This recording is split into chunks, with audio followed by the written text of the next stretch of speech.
कार्तिकी यात्रेनिमित्त श्री विठ्ठल रुक्मिणी मातेचे 24 तास दर्शन सुरू। सह अध्यक्ष गहिनीनाथ महाराज औसेकर। पंढरपूर।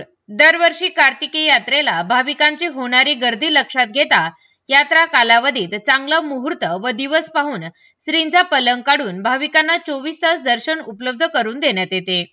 यावर्षी दिनांक 26 ऑक्टोबर रोजी चांगला दिवस असल्याने विधिवत पूजा करून श्रींचा पलंग काढण्यात आला आहे।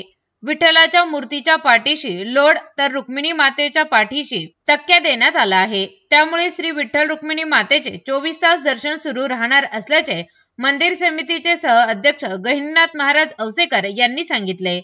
श्रींचा पलंग काढल्याने काकडा आरती, पोशाख, धुपारती, शेजारती आदी राजोपचार बंद होऊन नित्यपूजा, महानैवेद्य व गंध अक्षताचे हे राजोपचार सुरू राहतील। दिनांक 9 नोव्हेंबर पर्यंत 24 तास दर्शन उपलब्ध असणार आहे।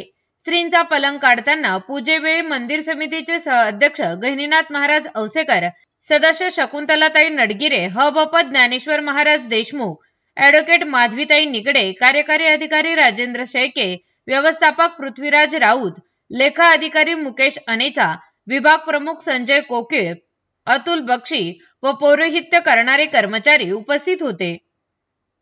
दर्शन रांगेत मोठ्या प्रमाणात भाविक आहेत। या भाविकांच्या लवकरात लवकर दर्शन होण्यासाठी दर्शन रांगा जलद व द्रुतगतीने चालविण्याकामी आवश्यक त्या उपाययोजना करण्यात आल्या आहेत। परंपरेनुसार श्रींचा पलंग काढल्याने दैनंदिन 24 तास मुखदर्शन व 22 तास पदस्पर्श दर्शन उपलब्ध होत आहे।